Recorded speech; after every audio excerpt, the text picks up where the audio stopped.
And the other side is, I don't want anything to do with it. It's too complicated. I've got a day job I just need to do. I'm being told this is going to make things better and faster. I have no idea how. I've got routines, I've got data I understand, and now this is doing something different. That is, I think, probably fairly well representative of what's happening inside organisations as well, especially smaller organisations. You're listening to With AI FM. Hello, and welcome to Women with AI, the podcast dedicated to amplifying the voices and perspectives of women working in the field of artificial intelligence. My guest today is a technology governance specialist who focuses on simplifying the requirements for AI governance. So I'm really looking forward to explaining what all that means to me and you. But before we get into that, let me tell you a little bit more about her. Sarah Clarke is a senior advisor to the World Ethical Data Foundation, a guest lecturer on vendor governance for Manchester University, and has been an independent consultant for the last 15 years across a range of sectors. Sarah also contributed to the Institute of Electrical and Electronics Engineers, IEEE, P3119 AI procurement standard, and is a former director and emeritus fellow For Humanity, a non-profit creating AI audit and governance content. Sarah has also been listed as one of the most influential women in UK tech for the last 3 years, so I'm delighted to be speaking with her today. Sarah Clarke, welcome to Women with AI. Thank you. It's so nice to be here, Jo. I really enjoyed sort of the chats running up to this, and I'm pleased to have another one. Oh, brilliant. It's great to have you here. I mean, for anyone that doesn't know and what you do, can you please sort of start off by telling us, who you are, what you do, and your journey into working with AI? Yeah, sure. I've had quite a long circuitous route in this direction. I started a couple of decades ago looking at computing in general and then cybersecurity. And then I worked with various businesses at various levels doing governance related activity for that, sort of trying to make sure we could get across everything we needed to do and understanding what standards and regulations were and what testing we could do, etc. And I ended up working for myself after working for financial services for quite a long time. And the focus has always been in what I do in that sort of governance, risk and compliance space of really respecting the fact that everybody's really busy. We need to uplift everyone's skills to be able to help us. And we need to design really accessible ways to do what we do, to gather the information we need and to interpret that back to people about what are the rules that need to be followed, but also where we can be pragmatic with some of this stuff. And when it comes to AI, I've always worked around things like big data projects and data analytics projects, essentially just trying to get value out of lots and lots of complicated data, whether that's monetizing it for various reasons or trying to get intelligence out of it. And I could see with the explosion of generative AI that this was going to be an enormous challenge because of the nature of the beast. And prior to that, I mean, I've been focusing on this for the last 4 years before ChatGPT landed in the way it did. But we are seeing a sea change in what we need to do in terms of helping people to understand and in terms of needing to govern things. So that's a whistle-stop tour of where I am now, but with a big dose of volunteering to organisations like the World Ethical Data Foundation, For Humanity, IEEE, because you can't do this in isolation. That's another big deal. We need to talk to other people. We need to build our communities and networks because we can't know everything. Yeah, fantastic. Because I'd say you were former director of For Humanity, and that's how I got in touch with you, because Joe Stansfield, one of my previous guests, recommended I speak to you. And as you said, we've had some chats leading up to this, and there's so much to cover. And before giving anything away, I mean, maybe we could sort of jump straight into the work you do and sort of how we can involve and engage people to sort of make sure, if they're using AI, how do they understand how it works? I mean, Does anyone know how it works? I think that's a really good question. I think applying data and computing power at scale to these latest generative AI models like ChatGPT and like things like Claude and like other systems that people enjoy to use, that's led to an explosion of usage because of the way it's been released at scale quite quickly. And no, I don't think many people really understand how it works. And the implication with a system that's that complex, where even the creators are not quite sure how they can refine it and govern it and manage it, is to show people what's happening in context of their day jobs, and that really is the focus of what I do, is getting a few vital pieces of information to find out who needs what kind of help in an organisation, what might be a priority, what are we maybe planning to do at scale, what are we maybe planning to do with lots of sensitive data, what are we maybe planning to point at lots of vulnerable people, and playing out scenarios with people to try and identify any challenges, any risks, maybe discover some great opportunities in that, because you have to bring the people who will be using it in anger, the people in the customer service function, the people in the IT function, if it's for IT, the people in the retail function. You need to show them what it means to them. They are the people who understand the so what questions. When you say, this is amazing, this can do this, and then they'll know that, okay, if we 10 times the amount of throughput for a conversation with customers, we can rapidly get through what we're doing a lot quicker. They really like it. Do we have people downstream if there's an extra question that needs a human? Do we have the amount of capacity in systems? Will it talk to our old systems? These are all elements of complexity that we tend to only work out once things are in and working with something very novel. And so my work involves talking to people, understanding what they're planning to do, if they have a plan for what they're going to do, as opposed to just use some new generative AI, and try and pull to the front end of that conversation some of those considerations of, are your systems up to it? Do your people need training? Have we got capacity? Do we need to think about data protection? Do we need to think about cybersecurity? All those kind of things. Yeah. Because I guess people don't. I mean, I know it's everywhere, isn't it, at the moment, AI? And I kind of feel like I'm trying to find out what does it mean and how best to use it. And, I have been using ChatGPT and trying out different versions. And I've learned, but only from speaking to people like you, that, they hallucinate or they don't know what they're doing or they're starting to make things up. And there was something in the news in December about some, the government using it to look at benefits and that kind of thing. And it's like, oh, this is going to help. It's going to make everything easier, and sort of saying, but it's all right because there's a person checking it at the end. But if there isn't a person checking it, or if the person thinks, oh, well, actually, this is a really great system and it's saving me loads of time, it's obviously correct, I'll just, take it on face value. Yeah. How do people know that they need to be sort of still being the human and looking into it? I think that you just nailed something there, Joe, honestly. It is a very different job working things out with critical thought in a system you understand very well. Like if perhaps you are a benefits claim handler, you understand what happens to the people involved, where it can get complex, which other agencies and functions you need to contact to get supplementary information, that kind of thing. If you have an AI that is taking chosen elements of historical similar situations and spitting out a recommendation, or it's been trained in a quite granular way to follow your own systems and processes, there's still going to be lots of exceptions. And even if there's somebody in the loop to review it, reviewing something that is convincingly well articulated and formulated and trying to pick out where there might be a gotcha or how to justify divergence from what a system recommends is a different thing to working in a system or process that you're really, really familiar with. You've got muscle memory for. You really, really grasp where the pressures are, where the blockages are, where the bottlenecks are. One of the other illustrative examples is not in the sort of more novel end of AI. It's more about rules-based systems and algorithms and machine learning historically, and describing that difference is really difficult as well to help people understand different kinds of technology. In healthcare claims reviews, there were situations where there were lots of specialist medics who were reviewing the algorithmic recommendations for care claims, but they only had maybe 1 to 2 minutes to review each case.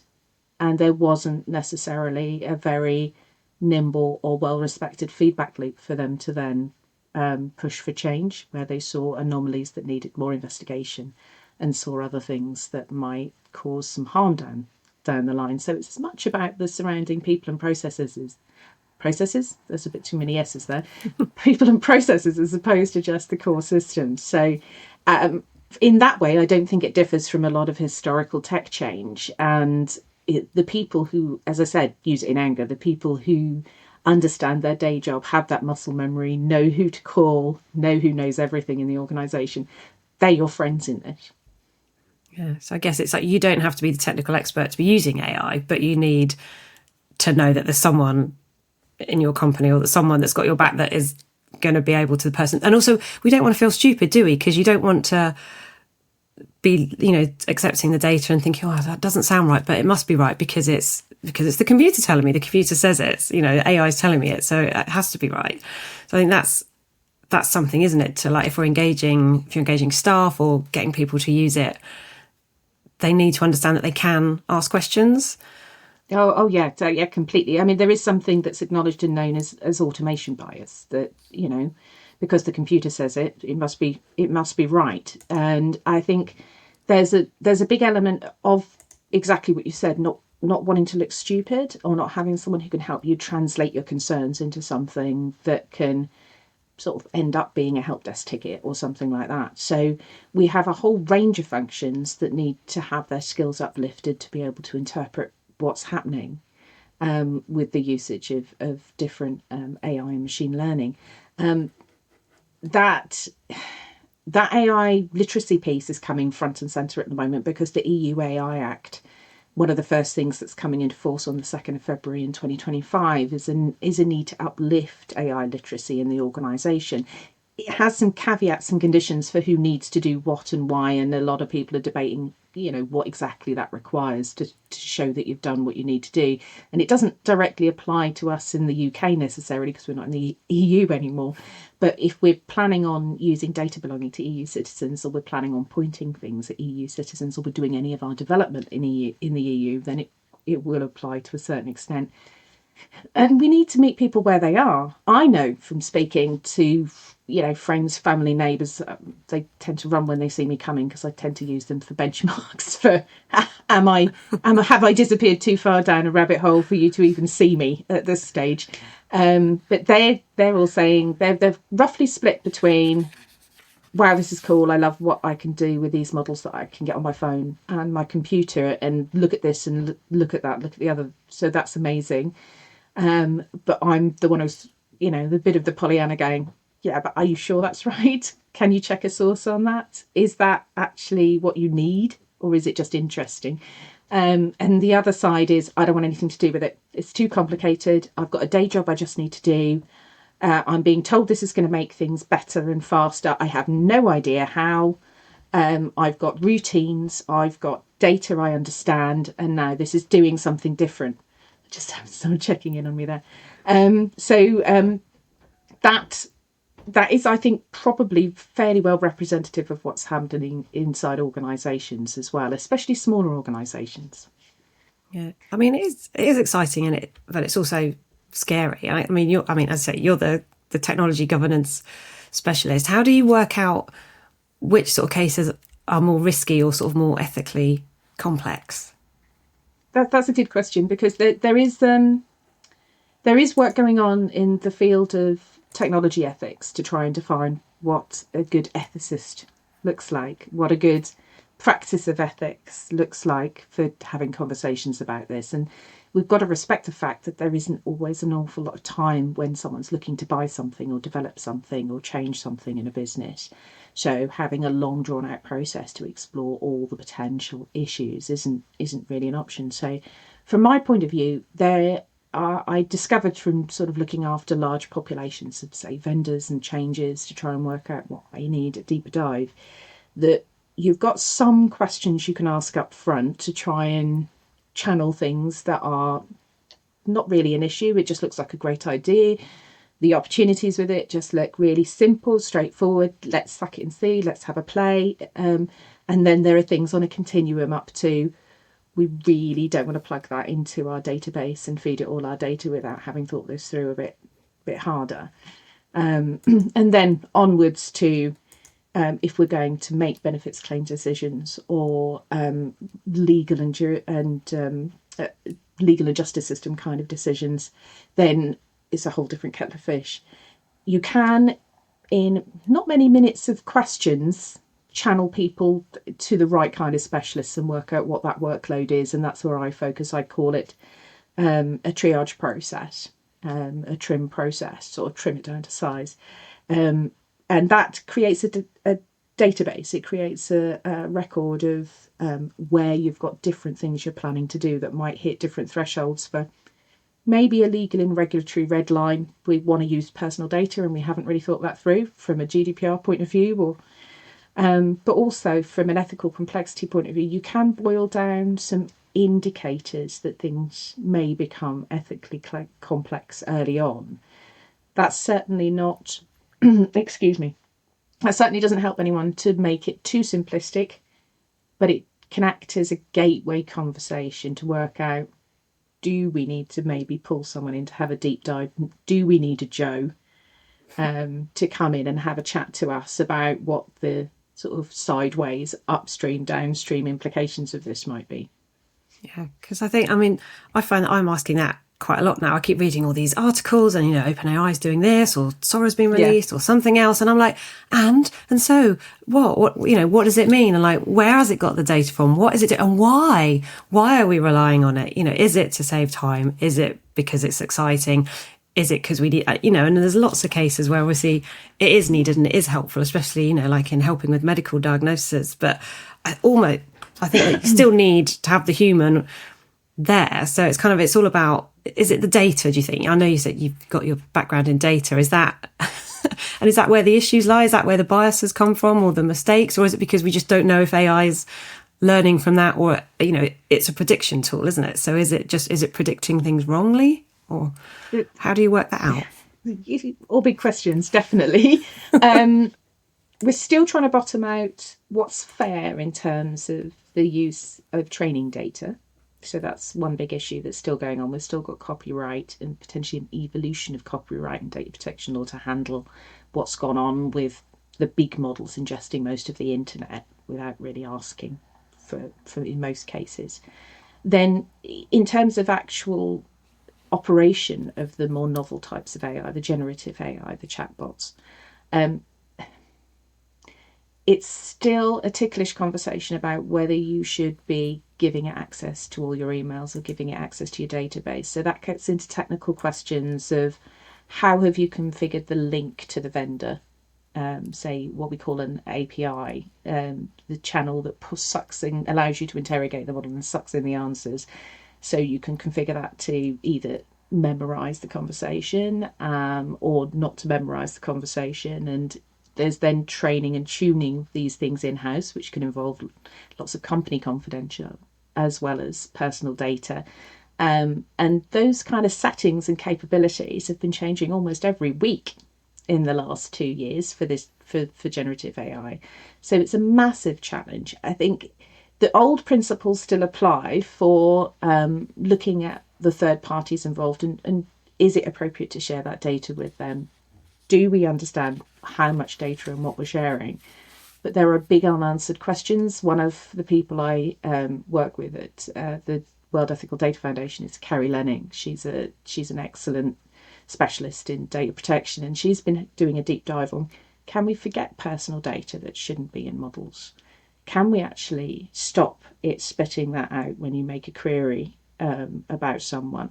Because we've had incidents like a crime reporter who covered a lot of really nasty cases, who ended up being associated with those cases. So he was being surfaced in data as associated with child abuse and domestic abuse. Yeah. And that's because of the way the model puts information together. So it looks about instances of words or chunks of words, tokens, that appear frequently together and are a good match for the likely next piece of a sentence. So this guy came up in loads and loads of stories on the internet about his reporting about these things.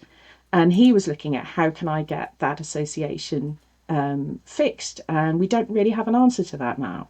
Because of the nature of the training of these things, you can't just pluck it out, because it isn't actually just a fact or a line item in a generative AI model. It's an association between different words and ideas that it's producing. So you move to the front end. You move to things like having a final rule that says, if this comes out, this name comes out, or this fact comes out, don't produce it in results. So it's like a content moderation and filtering element. There is a retraining aspect to this where you can just, retraining is a massive undertaking, but you can exclude things if you retrain a model. You can also tune models to suppress, reduce the prominence of those connections between things. But none of those things are cheap or easy, and none of them were really baked into considerations when these things were initially released. Yeah. And there's so many different tools. Even if you did that for one, how does that then get picked up by the others? I mean, this is when it starts to blow my mind. Yeah, the layers of considerations of what you can do to change things if they're not really as they should be are very, very complex. And there's a systems thinking kind of perspective on stuff. Once things reach a certain level of complexity, and if you don't have the means to change them directly, then you have to manage it in terms of output. So that brings us back to, if we can't access the people or the means to change something, if it's not ideal or if it's not as it should be, then we should decide whether or not it's appropriate for a given usage. So it's translating for what potentially could happen with a lot of validation activity. So people will be sitting there looking at a range of different responses for different scenarios and seeing, is this a good response? Is this an average response? Is it a bad response? Is it a dangerous response? Those people, the only people who can really do that work are the people who use it in anger, the people who understand what good looks like. So I'm all for people playing with these things, but the time when I started to feel around the edges of them is when I used them in areas in which I was really specialist. Because things like I asked different models to produce a privacy notice, the thing you need to have on your website to say how you're processing data, what people's rights are, etc. And I looked at it and I thought, that's generally acceptable. But there are about 3 things in there that make that non-compliant. That would be an issue if a regulator looked at it. And there's nothing in the rule space that would correct for that. But it wouldn't have been a massive amount of work for me to take it out of the system and then adjust it. But I could spot that and I could do that because it's my area of expertise. So we need to put people in proximity to these tools in things that they really understand very, very well. And that actually helps to take a little bit of the nervousness and fear off it. Because then it starts to give you a measure of the fact we're not dealing with something intelligent. We're not dealing with something that has intent. We're dealing with something that handles a sort of general population view of what you do for a living, unless you've got something designed bespoke for work. And that's a different conversation of requirements definition and providing data to help it learn. Yeah. Wow. I mean, because AI isn't going anywhere, not at the moment anyway. And as you say, there's so much that needs to be fed into it or to looked at, and we need experts.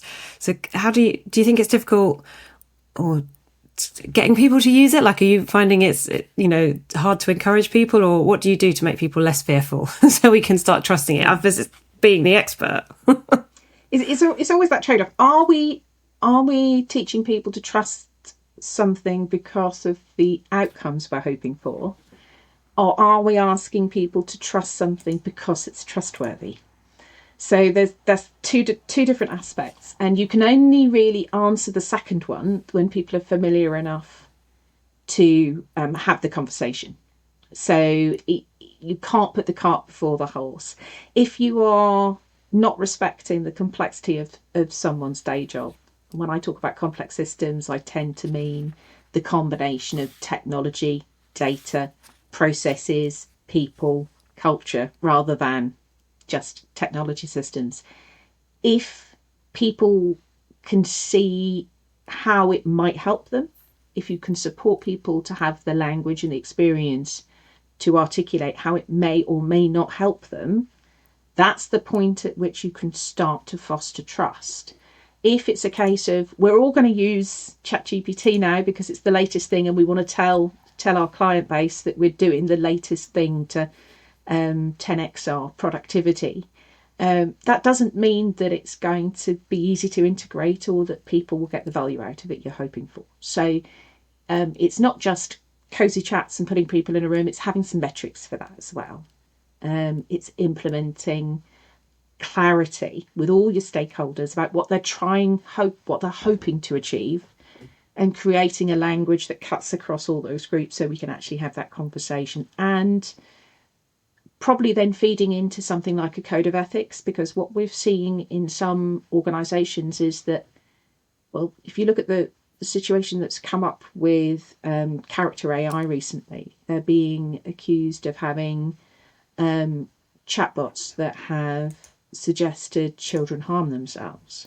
Oh gosh. And that was completely predictable, because these systems are, depending on the tuning and how much control you've got over the tuning and the configuration. There's something called a temperature setting, which is how much should I gear this towards speculative conversation and filling gaps in conversation, and how much should I just go for absolutely rigid objective responses. And that's an average setting for a lot of these retail things. And what we need to do is learn some lessons for these things and think about the downstream impacts a little bit earlier in the process. There's been a lot of creating markets, dominating markets, trying to get into businesses and mopping up later. And we're trying to front end a little bit more of that consideration now. There's at least 1 or 2 court cases on that front I just mentioned. Another one that was heartbreaking recently, and it wasn't generative AI, it was historical machine learning and robotics. There was a company that had a robot called Moxie. Now, Moxie was actually aimed in part at neurodiverse children to help them create bonds and have a friend. And because of commercial issues with the company, Moxie is going to stop working. There's going to be a hard stop in it working, and it cost people, cost is the least of it. It's not, for a lot of families, $800 in a lot of cases, or as much as $1,500. And they're reporting there's a lot of kids who did form genuine attachments with these things. And the best that can be offered currently is advice on how to talk about the children, about your friend ceasing to work anymore. It's effectively dying. Wow. And it's trying to integrate some of those considerations, like if you're creating something where it's going to replace a worker or modify a working relationship, it's going to replace some kind of other relationship or modify some other relationship, are we considering what happens downstream? Are we considering the dependence we're creating? Can we roll back if that turns out not to be a great idea? Because if you may remember, there have been cycles of outsourcing and 2Ping people across to other organisations when new technologies come in, like cloud technologies and outsourcing IT support and that kind of thing, where there were some decisions made in quite a lot of haste. And it gets a bit nibbly trying to find those people and pull them back in, because you can't recruit for that deep local knowledge once you've lost it. No. Not in a hurry. So it's a little bit more forethought for some of those things. Yeah. So I'm sort of taking away, people need to be upskilling themselves on kind of learning about it, but also the companies need to be valuing that knowledge that the human, that their staff have got, and not just... Maybe we haven't done a great job with that recently as well. I think I get a sense that we're delivering these things into lots of resource-constrained systems, and a lot of systems under a lot of pressure that have been pushed to be very efficient, to operate with as few people as possible. That doesn't give a lot of headspace to consider how to reconfigure operations or work out how to use something new. We're going to have to be a bit generous with letting people have more time out of their day to work out how to maybe take away collaborative working benefits from these tools. And it isn't down to every staff member to try and up their own AI literacy. It's absolutely something that organisations have to take on board as something they're accountable. It pays dividends, obviously. You're going to spot gotchas early. You're going to spot good opportunities early. You're going to spot things that you'll be really, really glad you swerved, but as a second follower or a second tranche adopter, you may sort of yield massively fantastic benefits. And it is that trade-off of different ways to work with this more novel aspect. We keep forgetting that there's been machine learning and algorithms around for decades. We're always dealing with search. We've got preference engines and search engine optimization sitting in the background.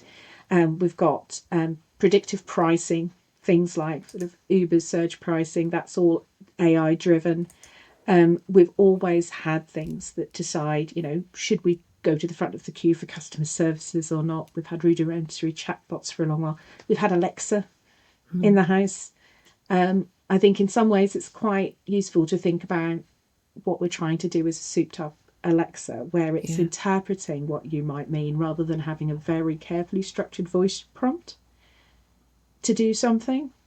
And I think a lot of this can feel like magic, but we need to really shave off some of the marketing and let people dunk themselves in it a little bit, give them space and time and support to of try it people to out. ask questions. Because it's a bell curve very much. I was blown away by the capabilities, and then, as I said, I filtered through quite a deep and broad range of things that I considered it might be useful for in my day job in different ways, and I talked to technical specialists who have much deeper understanding of the architecture than I do, because you don't do this job in isolation. You find good people, surround yourself with, who'll pick up the phone.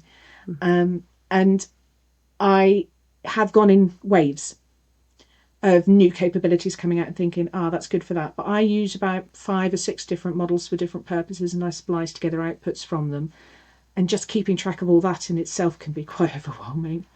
And a lot of the time, I think I experience something that other people do, which is you can produce so much output that is nearly but not quite there. And is that actually a gain on just thinking it through and working with other people and producing it with more traditional methods? So I think we're all going on that journey of discovery right now. Yeah. Do you see any difference? I mean, just because we're on Women with AI, I'm going to ask the question, because all of the reports and things I see coming out, it seems to be a lot of men that are at the top of these organisations that are pushing all this out. But I'm finding that there seems to be lots of women working and looking at the ethics and the bias and that kind of thing. Have you come across any sort of differences like that, or do you see different ways that people, men or women, to an are using extent, it? I think I spent as long as I did volunteering and trying to sort of gain the architectural understanding, gain the governance understanding, gain the risk understanding, look at a little bit of the potential audit picture, because I knew that clients don't just need someone who's knowledgeable, they need someone they have confidence in. So I needed to get to the stage where I didn't just understand it, I could simplify concepts to have a conversation and answer the second, third and fourth question. And I know that very few people have the headspace to actually get to the stage of understanding that I've reached through dedicating that time. And a lot of the challenge is just spotting who's a credible source of information, spotting who knows their stuff. So there's a double-edged sword to this. I think it's very, very difficult to get up to this speed, and it's also difficult because people are still struggling to spot who is credible. We don't know the right questions to ask to work out who a good specialist is, and that's a really, really uncomfortable place to be. And I think that there is a separation between women and men in some of these technical fields that's probably represented by what happens with CVs. When people look at the technical and procedural requirements that you need for a job profile, it's well documented that there's a gender difference where men will tend to go, I'll give that a crack, I'm sure I'd be able to learn it, that'll be fine. But women will look at the entire set of requirements and often exclude themselves from a candidate pool because they don't meet each and every thing. Now, that's partly down to writing absolutely ridiculous job descriptions. I mean, you've got job descriptions out there saying we'd like people to have 5 years experience in generative AI. It's only been used at scale for 2 years.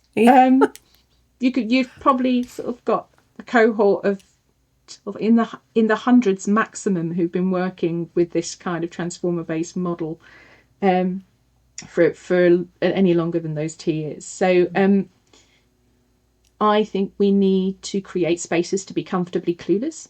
I'm now talking to the people from Women in AI Governance. You've got Shoshana Rosenberg and Emerald Alou have created that organisation to do exactly that, which is to create comfortable spaces for people who are at different stages in their journey with different kinds of specialisms to go, do you know what, I have no idea how to describe this to somebody, or I've got this question being asked, I wouldn't know how to answer this, or here's the latest thing on this is worth your time reading. Those are the conversations that we're trying to make space to have in this kind of translator governance space, so we can help other people do that when they're inside businesses. I have a habit of saying yes to things, so I'm probably going to be the Northern England chapter chair for them and start to have a set of webinars where people can have those kind of conversations. Hello, producer David here. Just wanted to let everybody know that we had some technical difficulties during the recording at this point, so we will join the conversation right after everybody was back online. The majority of people that haven't looked into AI or don't know and are just accepting it, we need people like you that are looking at the ethics and the governance and the sort of the trustworthy people that are behind it, because I don't trust all those people that are running these organisations. I don't trust all these people that are pushing it out. It's a massive scramble to see how we can make money out of it. And yeah. I mean, the people who've made money so far are largely the big chip vendors, the big compute providers, the sort of Amazon Web Services and Google Cloud providers, the big consultancies who've stood up sort of offerings to sort of be the me to businesses, you know, on that principle that you never get sacked for hiring McKinsey because, you know, they're a trusted voice. Depends on who you are and what your history is with them is, but yeah, so that's where the money has mainly gone so far. And actually some of the most stellar benefits and productivity uplifts are in that kind of management consulting space, because what is management consulting apart from coming up with a convincing representation of what works for you, which is exactly what models do. So they are going to produce that really great output at speed for those kind of businesses. So knowledge workers are probably at quite high risk from this. I feel it. There are parts of my historical job that other people could do really rapidly with a model. But my value add has always been making sure that it's relevant to you, your organisation, your people, right-sized. Because if I just rocked up and said you need to audit everything, you go, yeah, hilarious, that's funny. Or if I went into a rapid delivery tech startup and said we're all now going to sit around a table and talk about ethics, they'd go, yeah, love, jog on. We haven't got time for that. We're trying to do our jobs. Or they might have loads of time for that, but they haven't got any levers to pull that will actually pause, slow, change things at an exec level, because there's a limited time to establish market position. So it's understanding that's kind of jogs into the philosophy and the systems thinking space, which is there's the right thing and then there's the thing you can do right now. And there's the foundations for being able to do a better job later while respecting the fact that you're not there yet, but also charting the journey to bring people along for the ride and respecting the pressure they're under. Because one of the things that I've always prioritized is working out who has information I need to get a clearer picture of what the impacts of this might be and how we need to plan for it, how we need to manage it ongoing, and asking the people involved whether they have time in their day and what kind of training they might need and what kind of support they might need. And often the answer is, what are you doing to our systems now? How on earth are we going to do anything with this? I've got 750 things in my queue that I need to get across. I can't stop and play with this. And it's like, okay, this is the potential of it. If you see the potential in it, I need to go to your management team and tell them that you need time made in your day, or you need to nominate someone to go and fact find to bring the information back to the team. What do you need me to do? What do you need me to champion for you? And that wasn't typically how technical functions operated, but that was always how I operated. And I was trying to bring a lot of those lessons learned to every stage of my career development. And it's starting to become more common, but it's also designing things that don't need care and feeding and don't need someone in a room, don't need constant hand holding for people to get a little bit of their own feel for things with some records kept. And that's where my triage questionnaire comes in. It's aiming to be 30 minutes or less, unless you hit every red flag and every legal red line going, then it might be a bit longer. But generally it's really just all those questions that all the different functions ask. You'll have data protection come, what you're doing with data. You'll have data science go, right, let's sit down and work out what your data looks like and what we're going to do with it. You'll have IT going, which systems do you need to integrate with? You'll have procurement going, which suppliers do you need to sign up? You'll have security going, how's access going to work, and how are we going to keep our systems secure from this? And everyone's going, just leave me alone. I just want to do cool stuff with this new thing. And that's how people just walk around the edges of everything needs to get done. That's where you get the regulation bad, innovation good equation coming up. So everything I design is to say, okay, all you different teams, you're all going to ask the same kind of housekeeping questions. Like, what are you planning to do? With what kind of systems? When is it going live? All that stuff. Most of you are going to want to understand what the risk exposure of the data involved is. So let's ask about that. Most of you are going to want to understand what kind of systems it needs to link into, because that impacts all kind of things. So it's finding those questions you can ask early, deduplicating for all the questions that other functions tend to ask. And actually, for a business with lots of different moving parts, a lot of that will be mature and embedded in more traditional, more established processes for technologies that are better understood. It might be on a portal with an intake form where everyone's comfortable with answering it and people know how to deal with the outputs to channel work, but they won't with generative AI because that's new. It's still only out there 2 years and people are still deciding whether to use it in anger at scale. And there's also a requirement that's being backfilled for other machine learning and algorithms to go through that same kind of process with a regulation, which is probably a little bit overdue. So you need to find those things. And you need to build a business case for training people up, or maybe getting a bit of consultancy, or maybe buying a whizzy tool that will keep all these records for you. Coming up through when GDPR came in data protection, there was the battle of the big governance tool vendors like the OneTrusts and the TrustArcs and the established governance tool vendors with new modules. Now it's the battle of the big AI governance tools. And they're essentially all doing the same thing with some small delta for the specific technology. And that was where I was at with trying to go and do my research. Is I know this isn't all new. I know good principles will still apply, but I can't feel the edges. And that was really, really devastatingly uncomfortable place to be, because I needed to have a constructive look at that and collect the information to fill in the gaps. Now I'm there. I'm there well enough to help other people create a baseline of this stuff makes sense, this is stuff I've always done, this is stuff I've always thought about when I'm wanting to use something new. But what questions do I ask for the brand new bleeding edge stuff? And that's what I've been distilling.